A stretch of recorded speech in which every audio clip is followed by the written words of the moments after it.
Thank you all for bringing me here after the lecture last night. So today I'm going to talk about augmentations, and I'll say a little bit of, I want to talk mainly about their relations to other things, but maybe I'll start with some things that I understand, and then the rest of the lecture will be basically wild speculation or things that other people understand but I do not.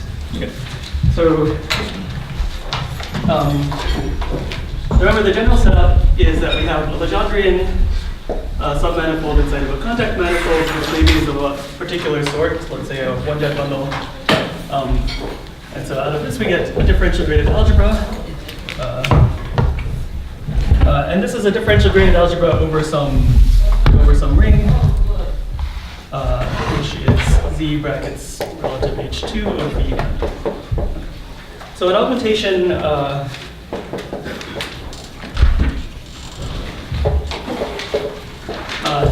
is an algebra map, or a DG algebra map,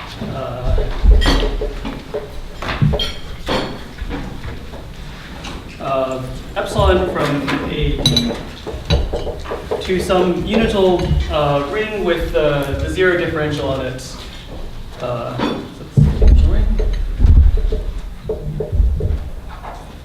Such that, so it's supposed to be graded, I'm not going to write that down, such that it sends the differential on A to the zero map. Okay, so the example, let's see. The example that we've been dealing with and that I'll be talking about most of the time today, at the beginning, will be lambda is the conormal to a knot. It's sitting inside of the contact manifold, which is just, knot or link. So it's sitting inside of the contact manifold, which is just the cosphere bundle of R3. And in this case, this ring right here, so the coefficient ring, I will write it as R. So if K is a single component knot, this is just Z brackets lambda plus or minus 1, mu plus or minus 1, and Q plus or minus 1. So the lambda and mu are the generators of H1 of this Legendrian torus, and written multiplicatively, and Q is the generator of H2 of this space here, which is topologically just S2 plus R3. Okay. I ran out of space here. So so then we can consider augmentations from the DGA for this Legendrian knot, Legendrian torus to the complexes. So consider augmentations from this thing which I was writing as AKDK to C0. And then the definition of the augmentation variety, VK. So I mumbled something about closures and largest dimensional pieces. I'm just going to ignore that and just write it like this. This is not completely correct, but at least we'll remind you of what's going on. So it's the tuple of complex numbers given by this, where epsilon is an augmentation from AK, what I just said, so from AKDK to C. And so this sits inside of C star cubed. Or if we have an R component length, then it's 2R plus 1. Okay. So first what I want to do is I want to review a little bit of where some augmentations come from and see that we can actually see some of this augmentation variety that way. And then we'll spend most of today trying to understand where the rest of the variety comes from. So this is going to be a little bit more general. So I'm going to, again, instead of specializing to this particular contact manifold with this Legendrian, I'll just consider the following more general setup. So where I'm headed is I'm going to be talking about exact fillings. So let's suppose that we have a contact manifold V with a filling, a symplectic filling W. So V here is the convex boundary of W. And let's assume that W is symplectic, and the symplectic form, for this purpose, I need to be exact. It'll be D of some one form. In the case that we're interested in, it'll just be, this one form is just the Liouville one form on the cotangent bundle. Okay, so we have a Legendrian inside V, and so there's this notion of an exact filling.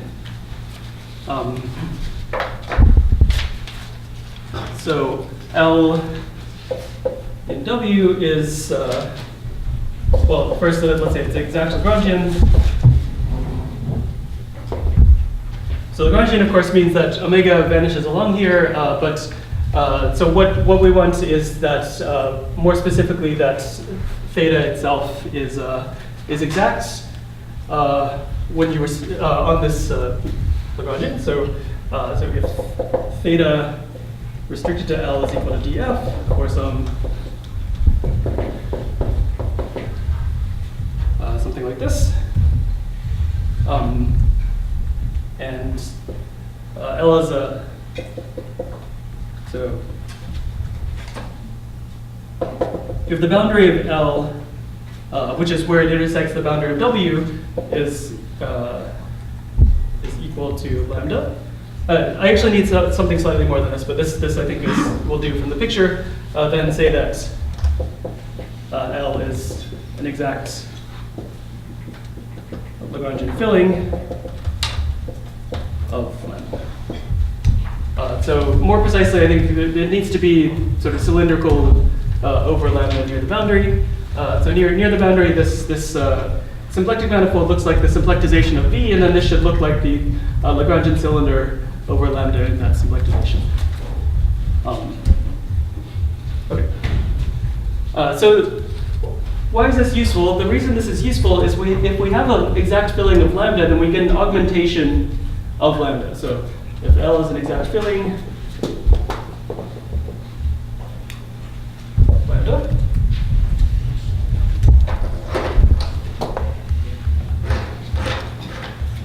then we get an augmentation,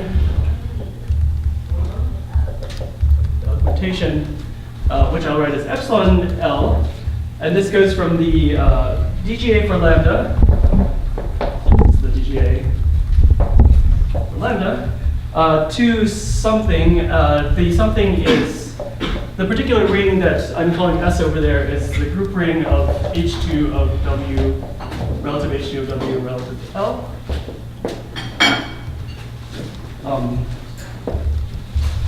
Okay, so how does this work?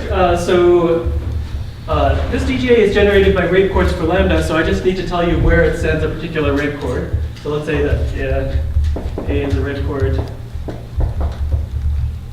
for lambda. So I want to define epsilon L of A. And the picture is as follows. So the picture is yes, so this is going to be an element inside of this coefficient ring, that's right. No, on the coefficient But ring coefficient for ring A. Yes, sorry. Yes, so there's an inclusion map from this relative H2 into that one. That's right. Okay. Yeah, sorry, yeah. Vision, actually probably good to say. Oh, it's a map, but it's induced by the inclusion map. Okay.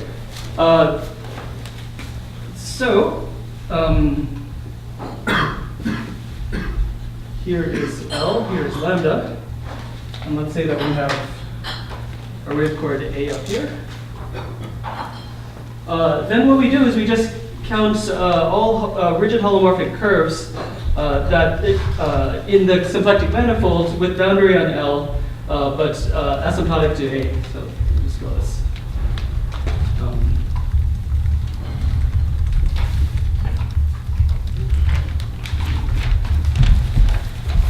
So I'll write it down and then maybe explain something. So we sum over all these delta of some number, which I think in this case it's just a sign, so it's plus or minus 1 times the homology class of delta. So delta is a rigid holomorphic disk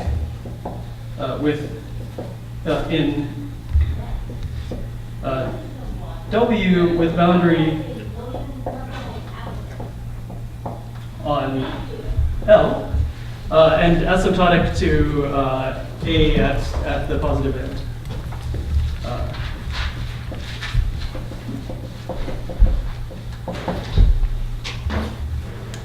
Okay, so you sum over all such things. So this is very similar to the definition of the differential in Legendre contact homology, but there was sort of, you had a symplectization and there were possible negative ends. Here there's no negative ends, you just have this symplectic manifold, and you look at disks of this form.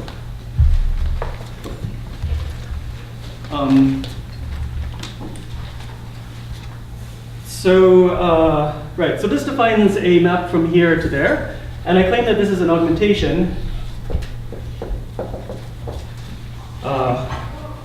And maybe I will just draw the picture for this. So this is similar to the statement that d squared is equal to 0 in Legendre contact homology. So if we start off with, so as usual in these sorts of fluid theoretic arguments, instead of looking at zero-dimensional moduli spaces of holomorphic disks with boundary at A, we look at one-dimensional moduli spaces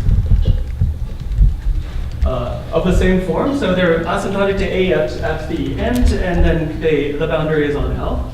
And the way that these can degenerate, so what's the boundary of this one-dimensional moduli space? It'll look like, here's one particular example. But it all degenerates into somehow two-story buildings. And let me say where these things are living. So this is all in W, and the boundary here is the boundary here is on L. And the way this degenerates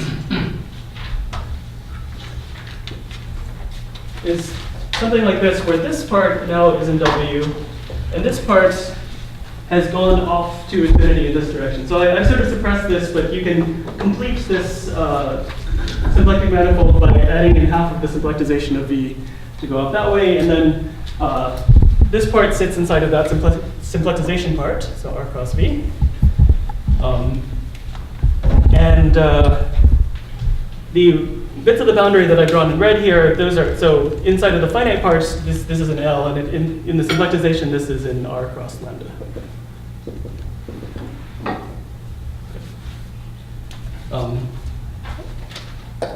So this is a schematic for one way that this could degenerate, and you see that this actually contributes to epsilon L composed with D, because this top thing here is in the differential of A, and then to each of these rate chords at the bottom, we then glue to them one of these holomorphic disks, which are actually counted exactly in this map epsilon L. So there are other possible degenerations, but they all look like this in some way. And I just want to, so this is the pictorial illustration of why this is true, and I want to note that it's important that L is actually exact. So it's important here that L is exact. And the reason is because otherwise there's a sort of degeneration that doesn't get counted in epsilon L composed with D, which is boundary bubbling. So otherwise, we have boundary bubbling. So let me just draw that.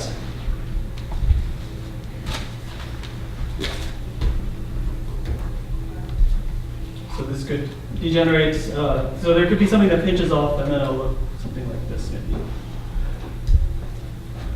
This is still A. So this is a rate chord at the top, but now this holomorphic disk has pinched off a piece, and so now you have a bubble here, which is a disk whose boundary is on the Lagrangian again. Boundary here is on L, this is also an L. Now, this could happen in general, but it cannot happen if L is exact by Stokes' theorem. Essentially, this would have to have zero energy, which you can't do if it's going to be a non-trivial holomorphic thing. Great. Okay. Maybe I will say something out loud and not actually write it down, which is that, okay, so this gives us a way of starting with an exact filling and getting an augmentation.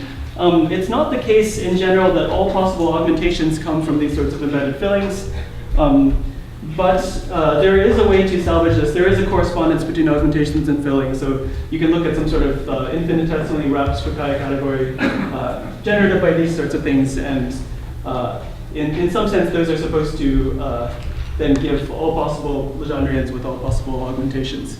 So this is, in this particular setting, this is something that's Tobias Ekholm and Vivek Shende and I are still working out a little bit of details on. It's related to the augmentation category. So maybe I just won't say anything more. If we in real life examples, this relative circuit homology, is it smaller rank, gain of rank 3 or? So that's the next thing I'll do. I'll give the example. It's going to be rank 2. So we get not the full thing. You don't get the whole thing, exactly. Yeah. Any questions?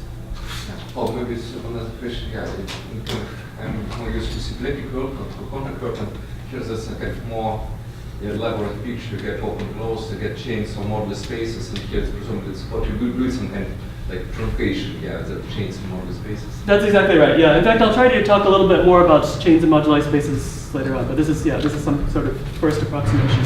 Also, I think I lied to you. So this is going to be one-dimensional, not two-dimensional. Oh, yeah. Okay, so, great.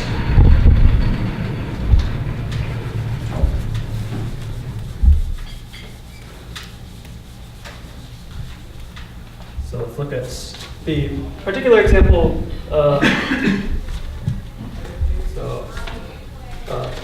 Particular example.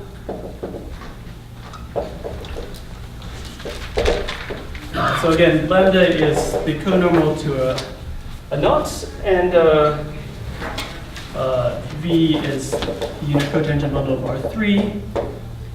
And in this case, we have just sort of obviously given to us this sort of picture. So W is the disk cotangent bundle of R3, and L is the conormal to the knots in the sense that I was drawing before. So here is V W, so this is the disk cotangent bundle of R3. I'm, I guess, exactly drawing that picture I just drew over there, so I'll just draw this.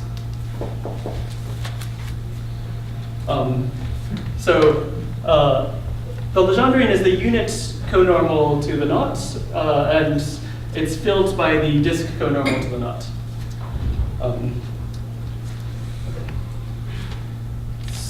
So this is a particular example, and what this does is this induces a map, an augmentation,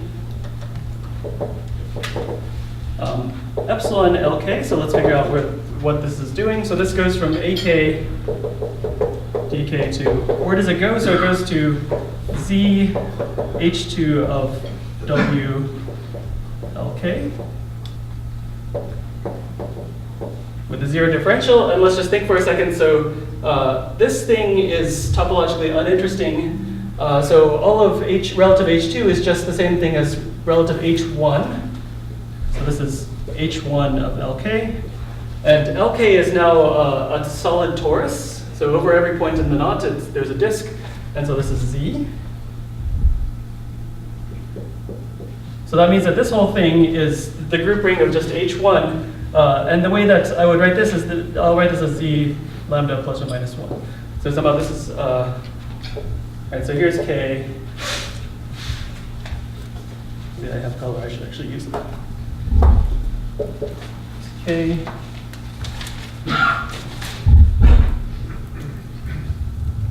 So here's lambda K, boundary of a tubular neighborhood of K topologically, and then LK is what's inside of this. And so H1 of LK is generated by the longitude of the knots, which is what I was calling lambda before. So I get something like this. And let me just note that, so it actually is important to figure out what this does to the coefficient ring. So on the coefficient ring,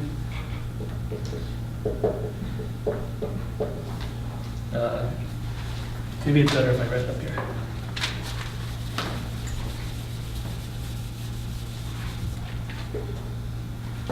The map on the coefficient ring goes on R. So this restricts to a map from here to z brackets lambda plus or minus, and it's the obvious map. So it sends lambda to lambda, and mu and q are both relative homology classes that get killed when you go into here, and so those just get sent to multiplicatively to 1. Where am I? Right. Sends lambda to lambda, mu to 1, and q to 1.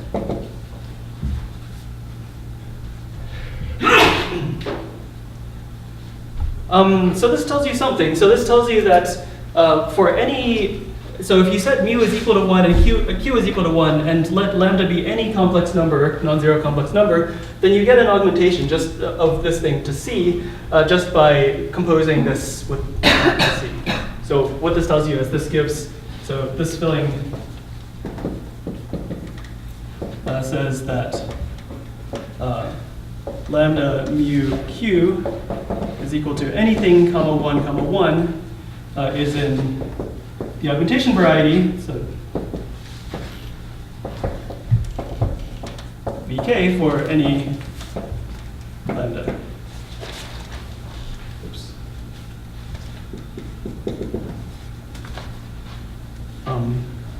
So this is so in other words, through this filling we get some one-dimensional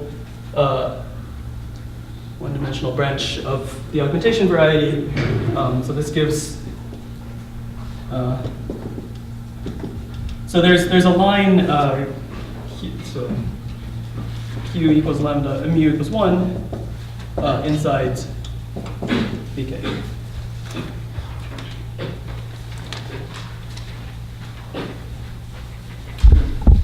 So it was already known. I mean, it's not hard to check that there is always such an augmentation. So this line actually does always sit inside of vk, and this gives some geometric reason for why this is.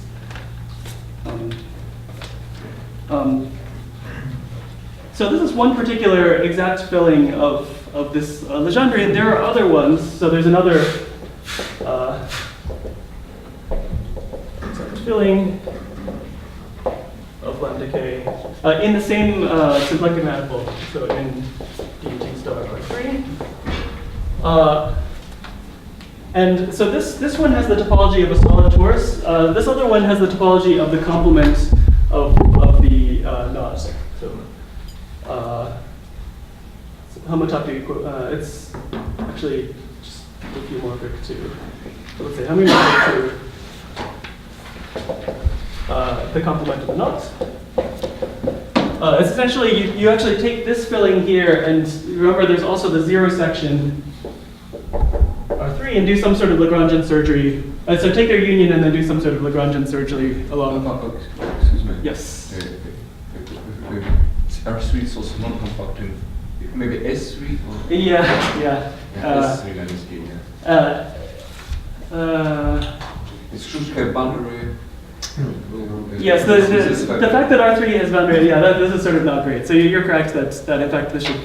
So I said at some point I'm going to sort of ooze into this being S3 instead of R3. This is probably, you're correct, that's a better way to say this. So, in fact, let me just start doing that.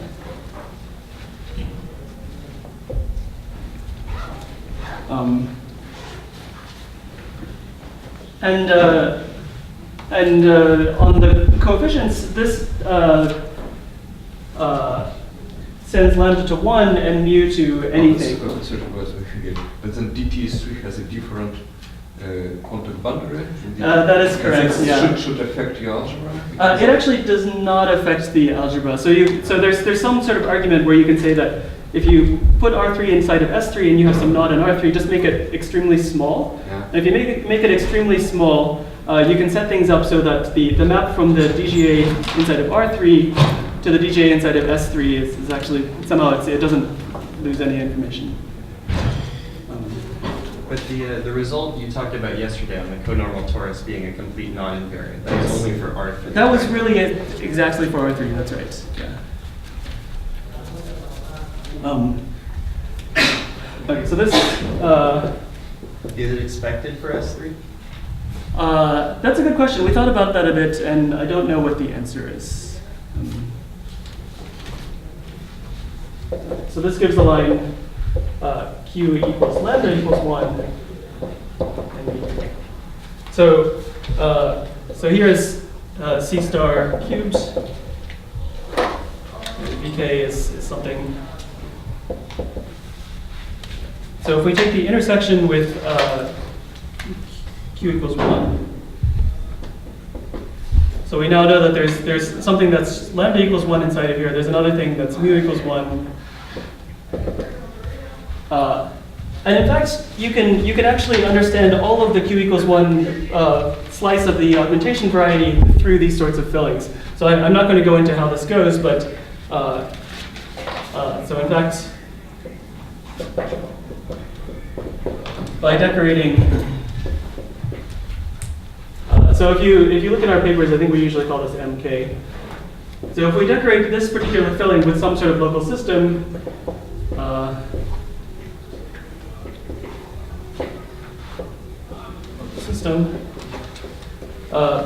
it turns out that you can recover the entirety of the Q equals 1. Can recover entire, so all of this augmentation variety intersected with Q equals 1.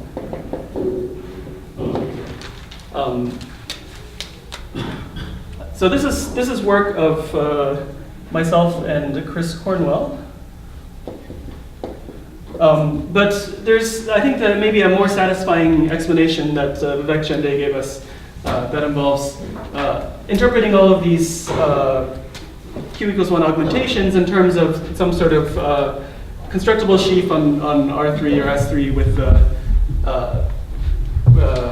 micro support on the conormal to K and with microlocal rank 1. And that somehow fits in pretty nicely with the picture that I am not telling you about here. So could you say again about the local system? What kind of, is it a high local system? Rank 1? So, sorry? Rank 1 local system? A rank 1 local system, yes. But in my sort of, my naive understanding of this, it's just a representation of pi 1 of the non-complement of some particular sort. Why does it, if it's a time 1, how can you get the longitude to go to something non-complement? So maybe I don't mean rank 1. It's something that I call microlocal rank 1. So it's actually, I can tell you what the local system looks like.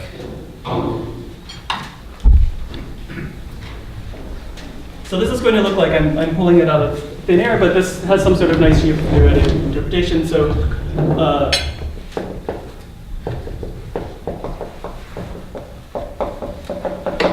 so we look at representations of this one. Yeah, so it's rank n, but it's of a particular form. So the particular form is that it has to send, so here there's two distinguished classes, meridian and longitude, which commute, and we want to send the meridian to something of rank, so that it's, so that it minus the identity has rank 1, so it looks something like this.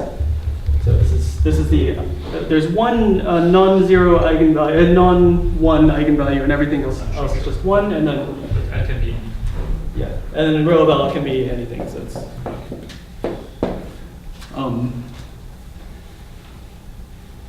and it turns out that for any such representation, you get an augmentation with Q equals 1. So that was something I observed a few years back, and then Chris Cornwell showed that the converse was also true. So every augmentation with Q equals 1 you can get this way. So there's already some interesting curve in C star squared. It is already some interesting curve in C star squared. And in fact, this is, so I'll say this, so Vk intersected with Q equals 1 contains, I don't know what the variety is that the A polynomial cuts out, so I'll call it the A variety. So essentially, if you, of K, so it's related to, so is the vanishing locus of a two-variable polynomial called the A polynomial, which I think I will also not say much more about. But actually, this bit right here explains what's going on. So if n is equal to 2, then you can renormalize this so that instead of this representation taking values in GL2, it takes values in SL2. And the A variety is supposed to somehow keep track of all possible SL2 representations of pi 1 of R3 minus k.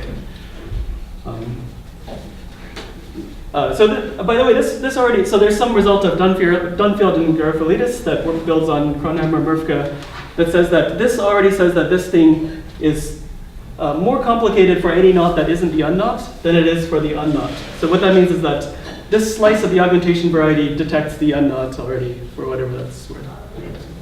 So it's somehow close to this. So there's the difference is a determinant. Yes. So if you The difference is, that's right. So you just renormalize by mu to the linking number. So there's this, of course, you can take a quotient of this, which is just h1 of R3 minus k, and that's isomorphic to z. So that just counts the linking number of a particular curve with the knot. And you just renormalize by mu to that linking number, or that over 2, or something like that, actually.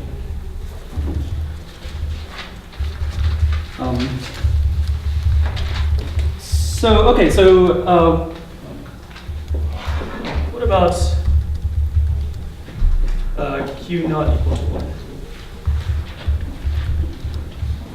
So this q equals 1 slice, maybe we somehow understand a little bit, but there's this entire other rest of this, which is much more mysterious. And so what I want to do for the rest of today is talk about what happens here. And so now I'm going to pull something that is in a completely different direction, and this is to talk a little bit about topological strings. I will not actually talk about topological strings. I'm just going to draw a picture and write down a bunch of people's names. That's as much as I understand. This is a picture that Witten worked on, and then a number of people combined with Vafa. So Kumar and Vafa, Uberi Vafa, Naganagish Vafa, and many other people, including the people in this room. So this has to do with the resolved conifold. So let me draw something.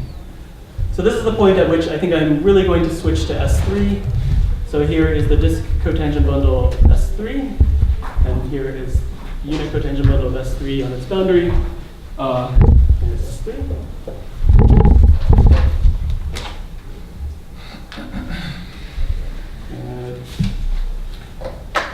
Red pen that I haven't destroyed already. So here's lambda k.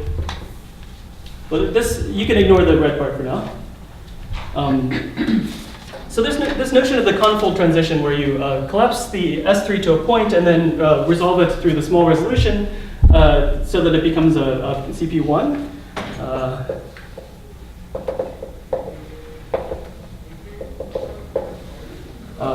And I will just draw it schematically sort of similarly, but what's happened is that this S3 has now been replaced by a little P1.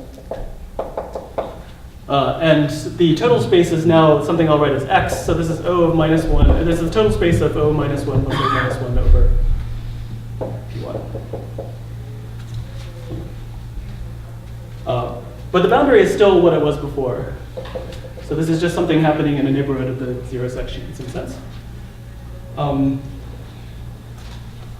Okay, so right, so there's this notion of large N duality that is supposed to relate these things, and in this particular case, I'm going to say it rather schematically as follows. So you can do this transition without having chosen a knot, but now I'm going to introduce a knot into the picture.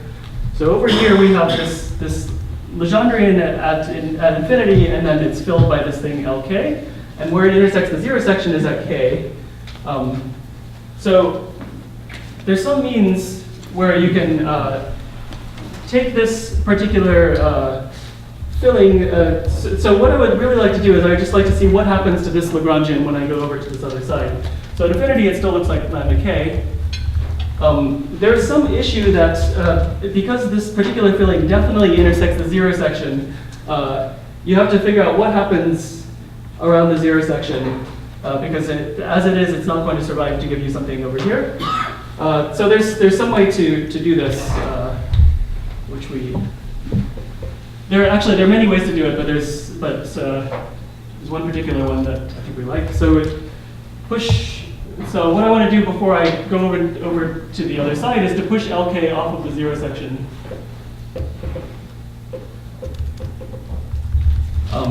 There's a way to do this so that it's still at infinity, it looks the same, but somehow it just now misses the zero section. And then if it misses the zero section, then it actually does survive over to this other side. And what I'll call it on this other side is LK tilde. Okay, so Is it possible for any knot? this is any knot, yes. It's kind of intersectional with zero. Yeah, with zero section. That's okay, yeah. That is true, yes. Yeah. Yeah, I wanted that the Fourier homology may be homology based one. The Fourier homology of, sorry, of which? Fourier homology is two Lagrangian sample. Maybe what? Maybe homology based one. That is probably true, yes. But still you can make decision. Yes, yeah, so. I said Hamiltonian conservation. Oh, it's not a Hamiltonian perturbation. Okay.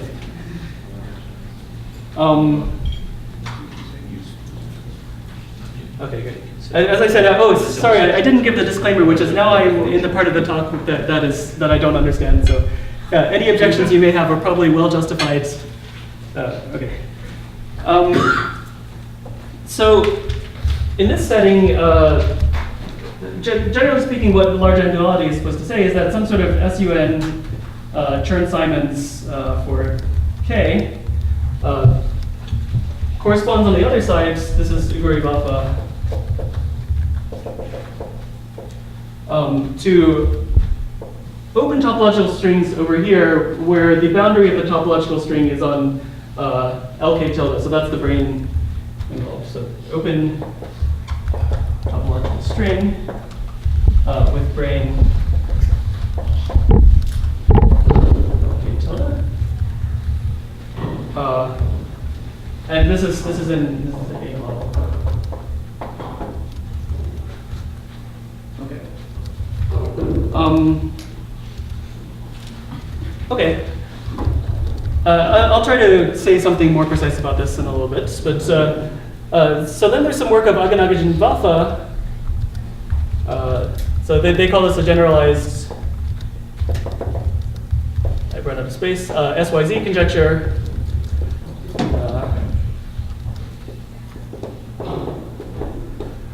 And out of this data, so this is this space.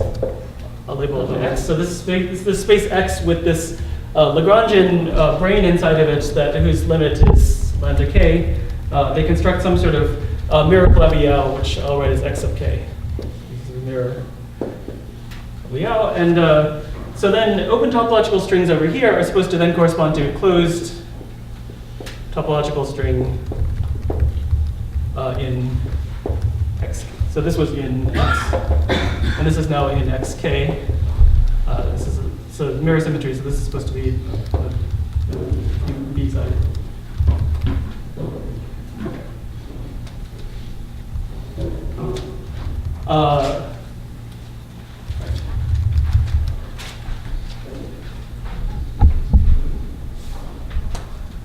I maybe should have made that board more legible because I'm going to be referring to it.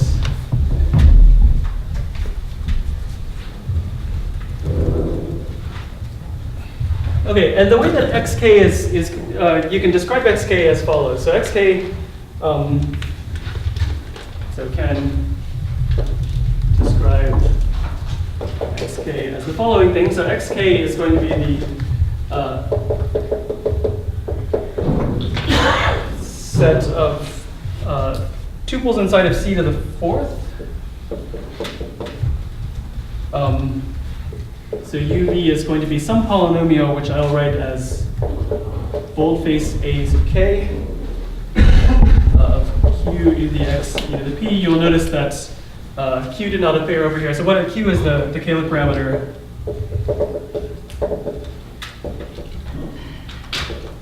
on P1, the P1 that X is built over. Is it not exactly the polynomial which you compute? Yes. So here's the conjecture. So at this point it is not. So this is something that Aganagic and Waffa called a Q-deformed apolynomial.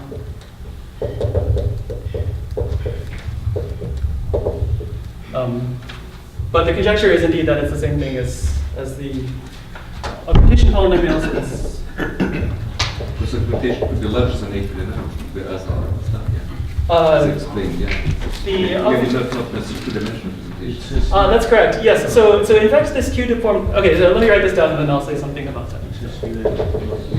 No, but it's still the. No, but it's. Yes, you could just part of the story, it could be some kind of pieces. That's correct. So this Q-deformed apolynomial is actually a misnomer. Yeah. So it is not the case that if you plug in q equals 1 into this polynomial, you just get the apolynomial. You actually get this thing with the additional representations as well. So I sort of objected for a while to this terminology, and then I gave up. Okay.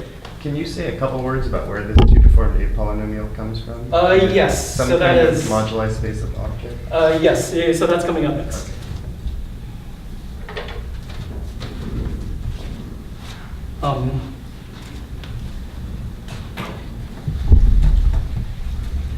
So what I would like to do is I would like to indicate a little bit about why this conjecture ought to be true, and that will involve a little bit of talking about where these things come from. And the point is that they actually, there's some way to make them come from, they have something in common. So the reason is there's this Gromov-Witten disk potential that actually generates both of the varieties.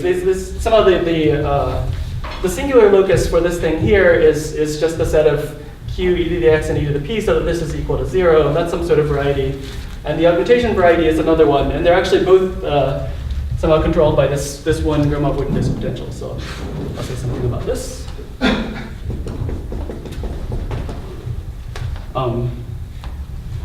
And first I'll maybe talk about it from the symplectic point of view. So that's the stuff that we've been talking about up till now.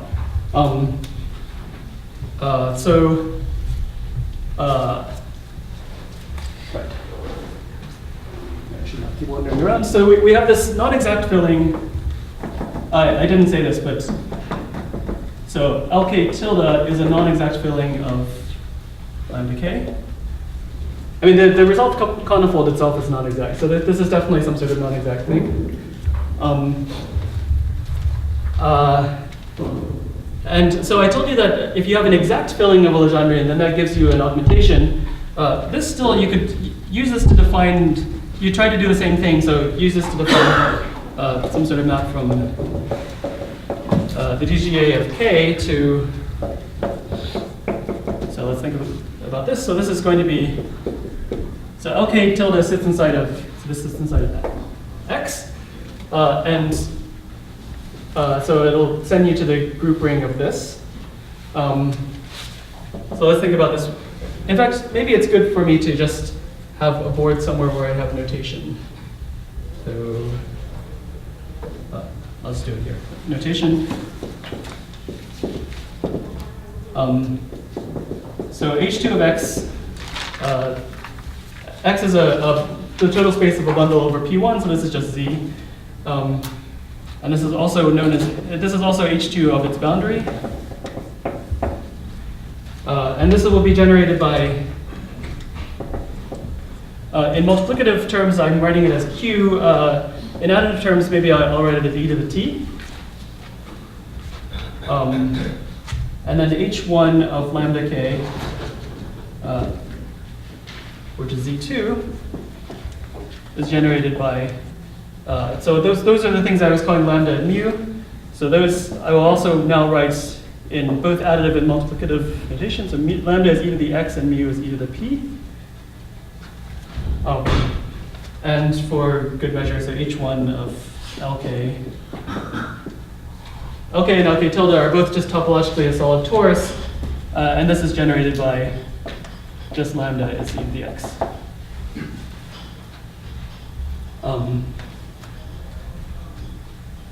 This is just to make contact with some notation on the string side. Right. So this relative h2, so this h2 of x, there's a z, h1 of lk tilde is also a z, and so this is just z brackets q to the plus or minus 1, and lambda to the plus or minus 1. Okay. So you can get some sort of map like this by counting exactly what I was doing before. You count holomorphic disks that are asymptotic to a rate coordinate infinity, and then come down and have boundary on this Lagrangian. This is, however, because this is not exact, we have that boundary bubbling phenomenon that I mentioned before. And so this actually is not an augmentation.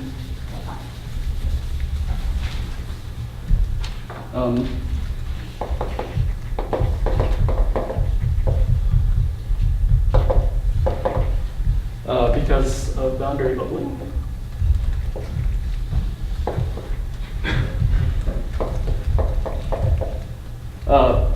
But you can correct this using sort of a well-known technique from FO cubes, which in this case I'll call bounding chains.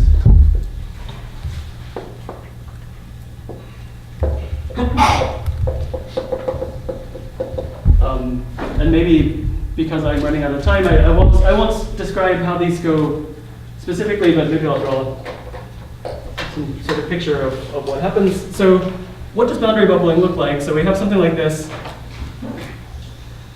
and then it starts bubbling off a piece, and at some point, there's actually some sort of boundary intersection between two disks. And we do not want this to be the end of this particular moduli space. So what happens is that we choose some sort of bounding chain. So for each rigid holomorphic disk, we choose some sort of bounding chain that interpolates between it and its associated homology class at infinity. And then, I'm just going to draw this. Sorry.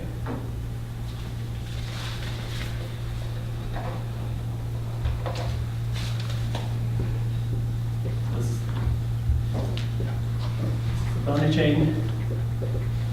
And then the bounding chain for this holomorphic disk here is then going to intersect this other holomorphic disk somewhere on its boundary, which that was not on the boundary, but something like that. And by doing this, so we can generalize the notion of a single holomorphic disk to I think now we're calling this generalized holomorphic disks, not the best notation, but this is trees of holomorphic disks connected by bounding chains. And again, I apologize, I'm going to be very vague about this.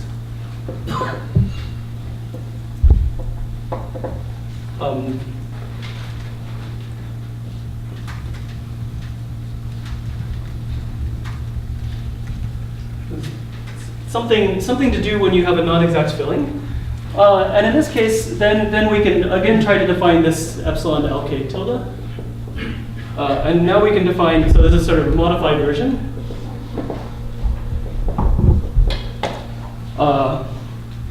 And it's the same definition as before. So so the definition I wrote before was a sum over all sorts of rigid holomorphic disks of some number times the homology class of this. So this inside of so it used to sit inside of Z. This number now can be fractional, so it's you have to move to the rationals. So delta here is a generalized holomorphic disks. So it's just, the other term that we had for a while was some sort of quantum corrected holomorphic disk. This is still not, so this will give a map from here to there. It's still not an augmentation, but it is an augmentation when you limit it properly. So still not an augmentation, but it is once you do something. So let's define, this is going to be the Gromov-Witten disk potential. So this is, I want to make it look like it's different from what I have over here. So A didn't appear over here, so asymptotic to A at infinity. So I'm going to write the same thing, but this is just going to be generalized holomorphic disks inside of this finite part of the filling. So,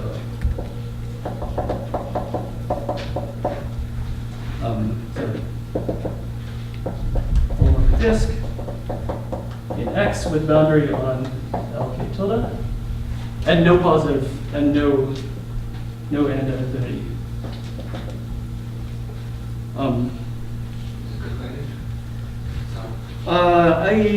I thought about this. I actually don't see why it has to be a finite sum. Maybe no, but then that made me unhappy. Also story all this is finite. Oh no, you're correct. It should be finite actually. Yeah, this is some sort of energy thing.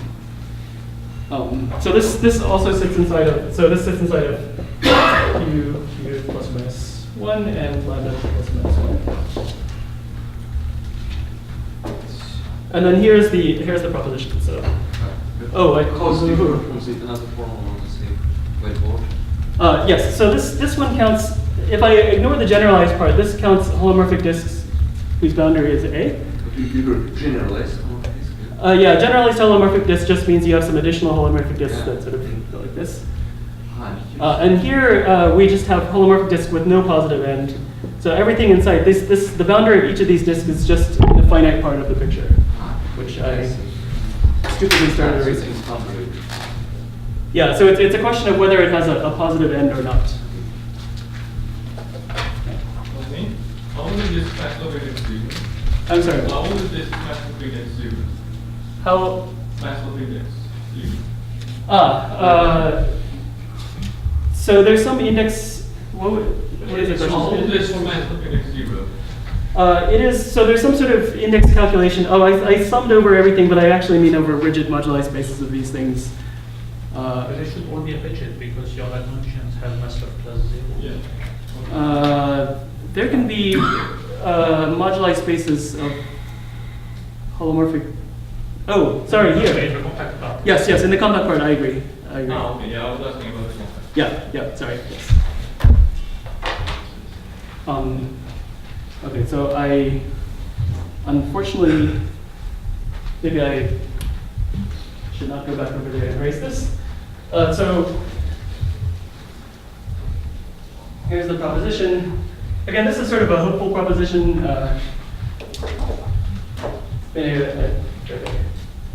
Well, I told you everything was wild speculation, but maybe I should actually put it in quotation marks.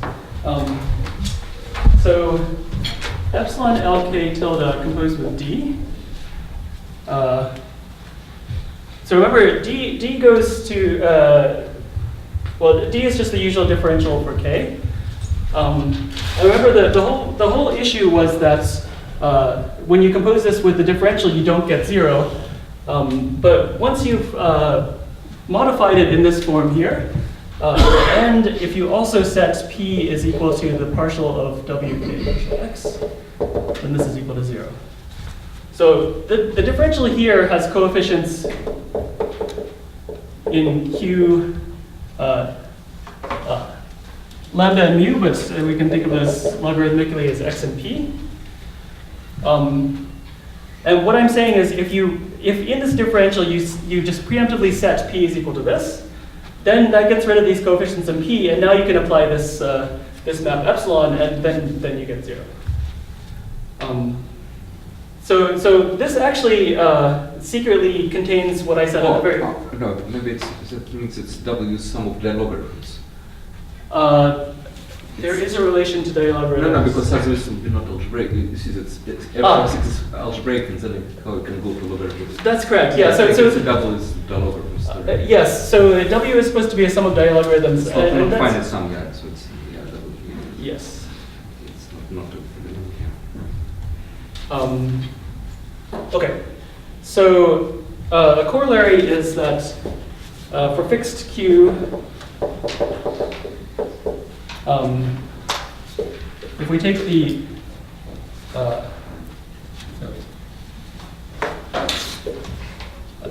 set of P, which is dwx dx, sits in Vk. So Vk, remember, sits as in C star cubed with parameters q, lambda, and mu. So lambda is now e to the x, and mu is e to the v. Yes? What is the variable p? I thought we had t, x, and 1.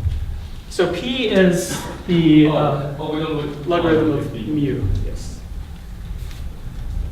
And where the fact that you have to set, this is some sort of standard SFT thing, but it's essentially, if you look at degenerations of moduli spaces, this has to do with something about taking a bounding chain in the finite part and having it intersect something at infinity, moving it to something at infinity. So one way to say this is that somehow that P is dwx, locally parameterizes at least part of, spell? Part of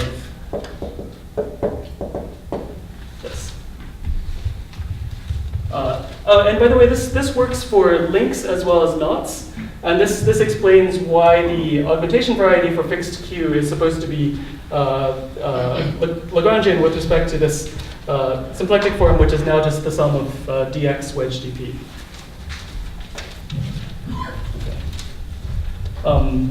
So what? So this is the part that I don't understand, but so the physics are, so on the physics side, this particular Gromov-Witten disk potential also comes up, and it also parameterizes that singular set that I wrote before. So, P equals dwk x also parameterizes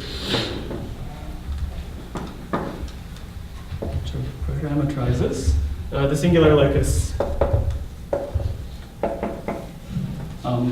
which is ak of q dx q is equal to 0 of this thing that I was calling xk.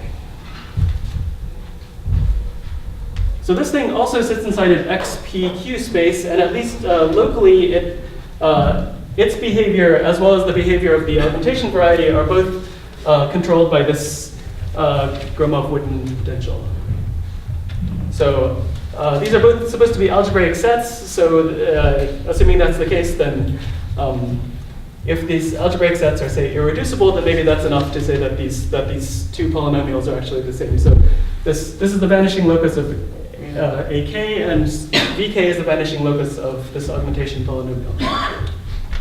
Okay, so this explains quotation marks why their thing is equal to, should be equal to our thing.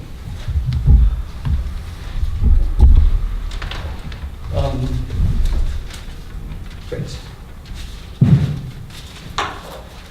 So I promised you that I would say some other things, which I will now not do, but there's a further, I now erased it, but remember there was something about Chern-Simons for SUN Chern-Simons for K.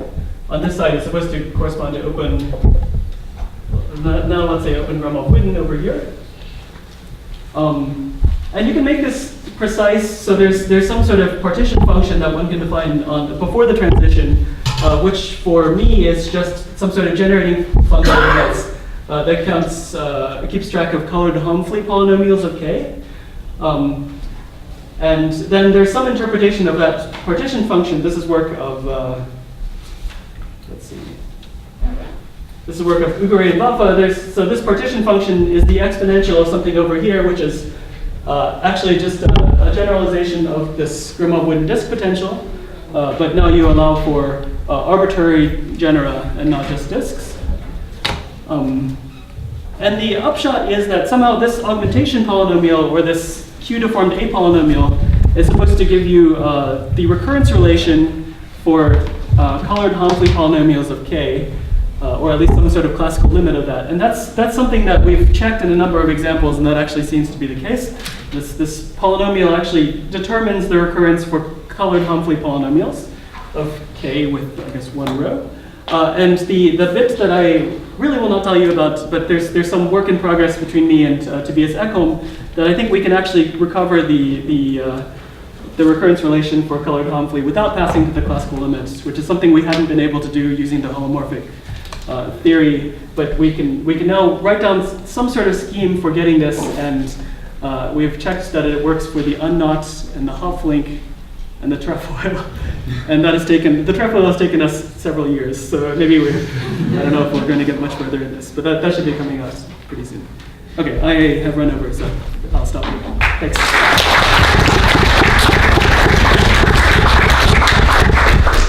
Questions? That's interesting. So get some kind of essentially Tricolabio comes from spectral curve, essentially this is last square, yeah? Yes. And it depends on parameter Q, Yes. and also there's some quantum deformations. That's the whole story. Yes, yes, that is right. And there's topological recursion. Yeah, exactly. It's the subject for the next one. Okay. Indeed, yes. So, more questions? Not, but thank Lenny for his nice lecture.